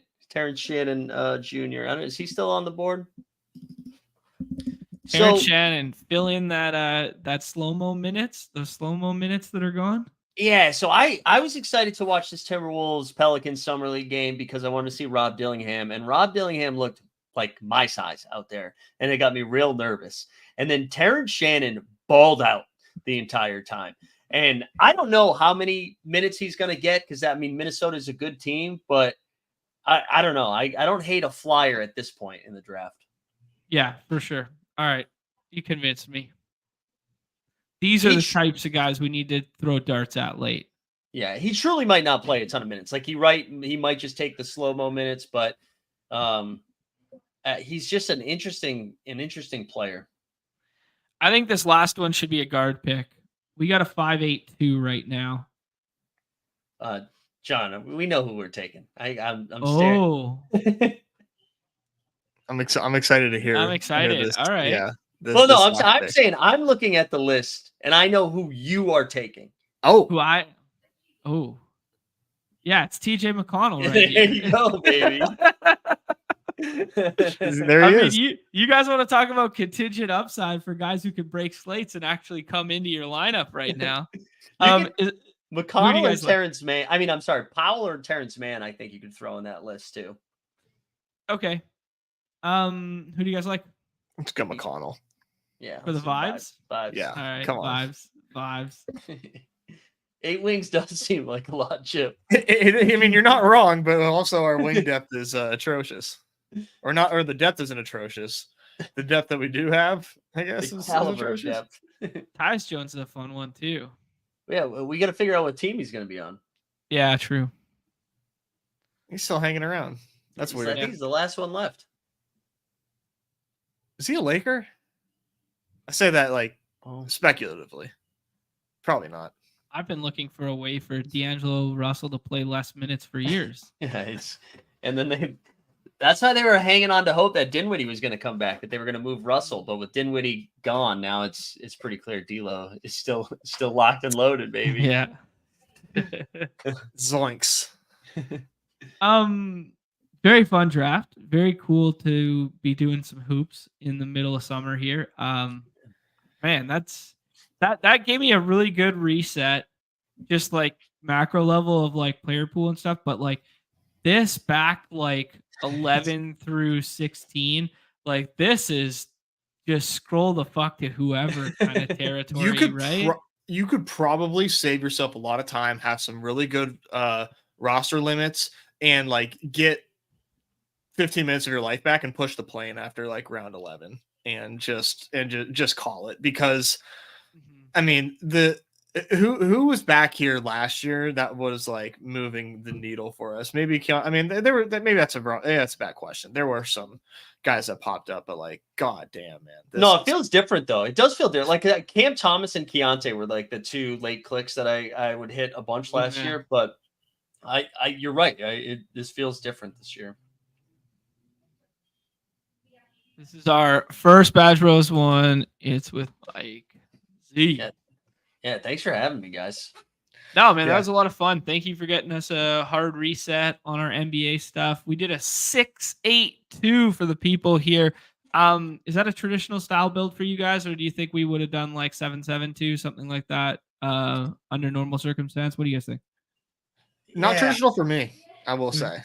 Yeah, I usually don't have 8 wings. I don't but I like that we got 8. I mean, when I look at the first 3, it makes sense that we have 8 wings. It does, right? Like I'm not mad at it. Like I think we needed it because we knew from the jump we were going to be behind the 8 ball at wing. And I mean, I like the shots that we did take. And if Jalen Johnson is him and Lauri Markkanen is giving us good production as well. We don't need the flex to be filled by wing. In fact, we kind of hope it isn't. Better not be. We kind of hope our flex isn't filled by wing, but we drafted 8 of them. Well, someone might play 4 games one week. Jalen Johnson might get a rest. You never know. It's the first one. This is pretty good. Okay, actually, Mike, you want to read it off for me now? I just read it right before there. You want to read it from the top and give us a grade on this bad boy? All right, here we go. So we got John Morant, Emmanuel Quickly, Devin Vassell, Bradley Beal, Suggs, McConnell in the guard spot. From wings, we got Markkanen, Jalen Johnson, Denny Avdia, Bucelis, Cam Johnson, Neesmith, Kispert, Terrence Shannon, and then the big boys of Sabone Bone and DeAndre Ayton.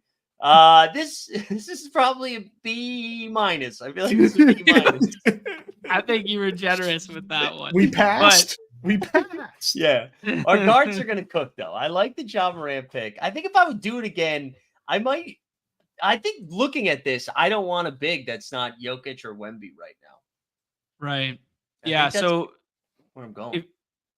Let's go back to the draft board and talk that one through again. So if we punt on this Sabonis, because it does feel like, big you can make up in a decent way with some names back here. Like, like our boy, the Puddle, had some games last year that was like, you needed him to win slates. I think I can think of like 3 isolated slates there in a stretch where they had no backup 5 that you needed him to win a slate. Mitch Robb was like always a mix in late, especially in those postseason daily contests. Whereas like the other end is, I mean, you could say the same about McConnell, I guess.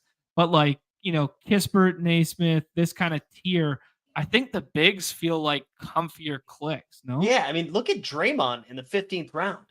Right. Yeah. Like that's depending on the minutes, like he could probably give you 30 a game, fantasy points, obviously. I want Draymond before I want Gafford and Bobby Portis. Yeah. Right. Like, yeah. 100%. So, yeah, you're right. You're right, Nez. You said at the top, the field is soft. Unfortunately, we were part of soft. I mean, everybody's like, even Nick's in here like every draft with me as well. He's like, I hate my team. Like when you get a bunch of smart people, everyone's like, fuck, man, all our teams suck. Like, we need to stagger. I think it is tough, but I wonder if the move was to go like to get a guard, like maybe we went Ant-Man and then like Ant and then, or maybe we're even taking LeBron at 10. I don't know. I don't really love that. I'm pushing Scotty Barnes. Yeah, that's probably the move. I'm all in on face of the league, Scotty Barnes. Bullway, Scotty Barnes. Bullway, baby. Yeah, All-star. Actually, Mike doesn't know about the Bullway stuff. Do you, Mike? I don't know. I don't think so. Oh, this is great, dude. Subway pushes this huge narrative in Canada here, and Scotty Bullway is the face of it. And all the commercials are like him like bowling and then eating bowls at Subway. Because they do like bowls, which actually sounds like a good concept. That seems like that would do well in America, like to take on the Cavas and the Chipotles to make bowls. But can you imagine like marketing around Scotty Barnes? He's so fucking awkward. I want him. I want that guy. And we're going to that's awesome. It would be a really good NBA Bits segment to go through some of those little Bullway commercials and just see how like you think he's awkward and like interviews and shit like this. Wait till he's in ads. Like it is elite. I was going to say Scotty Barnes now turning into Canadian Tatum because Tatum did some American Subway ads that were also pretty dog shit. And I think because of those, that's why nobody likes him. Like, I really do think that's it. They're like, oh, this guy, as Nez would say, has no aura. And nobody likes I coined that. I'm trying to find, I'm going to be scouring eBay. I might have Google alerts set up if there's ever like merch or like a fat head of Scotty Barnes Bullway. Like I would love one for my future man cave 20 years down the road. Like, why do you have this? Also, I can't tell if Chip is being funny or not, but I agree with that one action turned us into needing 8 wings. I do agree with that comment. Yeah. This is a statement of fact. Auraless and negative aura, ways to describe our current team. Oh man. All right, let's tie a bow on it, gents. That was a lot of fun, Mike. Thank you for popping on by, man. Let's make this a regular thing in terms of maybe we get one more in before the regular season there for this, and then maybe we do some daily stuff because you've had some nice cashes, some nice successes, some nice W's in the daily streets recently. That's the best I've ever run, I think, on anything. So that was cool, and I realized that you just have to play more lineups. That's how I've justified that if you just do more, you win more. There's John Jackson told me that a long time ago, and I thought he was just trying to justify an addiction problem, and he was right though. He was right. And we're all the way back now with that mass multi-enter tool too. That's gonna be a lot of fun. Gosh, NBA can you imagine the way that these lobbies are gonna fill? They're gonna have Newey's gonna have to make 10K the regular, dude. Like or 100K. 22,000 entries a night. What does that sound like to you guys? That's 100K. Yeah. Yeah. So because you take the rake, you get 10% rake. I just am already thinking about all the time I'm about to get back. Right. Yeah. Instead of just clicking and just hours of my days. Yeah. It was huge. That was a huge update. Yeah. All right, guys. Appreciate Mike rolling through here. If you guys aren't playing Underdog Fantasy, promo code MLB at sign up. Unfortunately, doesn't line up with the show today, but that gets you 50% match deposit up to 250 USD there. We'll be back tomorrow, 2 p.m. Eastern as well. I imagine we'll do a little hybrid, kind of like football and baseball daily slate tomorrow, and then off and on the clock on Wednesday with Pete, still ironing out the details of some pick'em for best puck stuff, or pick'em, some of the best puck stuff for the hockey bros out there. We want to continue to service the multi-sport draft leads. Yeah, anything else to add on the docket, gentlemen?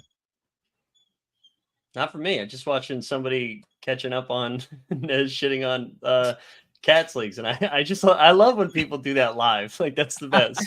Just commenting from the past. Isn't that great? Cats leagues are the worst. I don't care what anybody says. Yeah, best ball only, up only from here, gentlemen. All right.